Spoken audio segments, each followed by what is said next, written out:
Bez zámkle. Akce po větvu. Dobrý den! Kupte si pejska! Mám tady pěkné pejsky! Loukeš?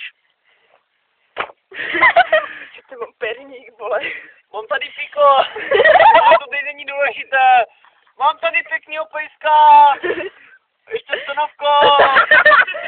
Stojí ani 8 000, ani 6 000, ani 5 000, ale úžasných 14 596,5 korun! Celý zpět. Je to Fenečka! Podívejte se, je to Fenečka! Nemá ocásek! 4krát jí přejel vlak! Nemá zpátky! Nemá uško!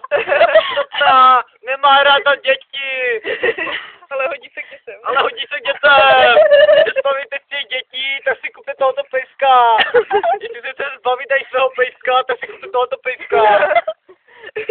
Když dáváte tomu pejskovi vyskaz, tak měl vyrostne kočka!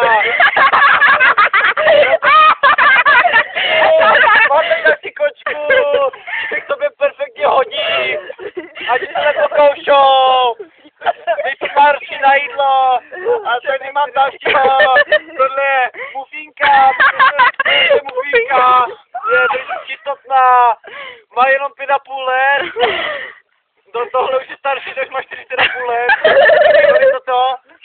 a tady mám další, taková motýlka, to je krásný motýlek, Emanuel motýlek, jmenuje se Emanuel, mám tady takový modrý tečky 2, to vzácný motýl, já si tady dám bonbon, jestli můžu teda. Ne, ale mám tam... Počkej, tam ty perník, vole. Tam mám perník.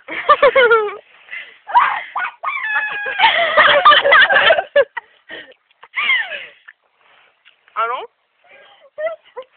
Když tohoto motýlka, tady tohle botou, tak nosí je motýlek s botama.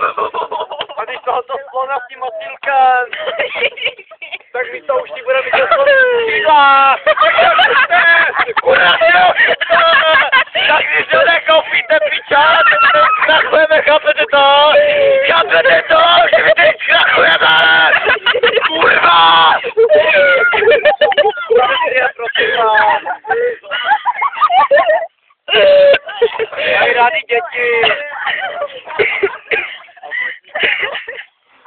Nemusíte ani koupat, máte k tomu takovou kapucku. Může jít vykradat do obchody. Když ho pošlete do obchodu, pak je to ukradne. Je to velice čistotný pejsek, tak mě má rád. No jo.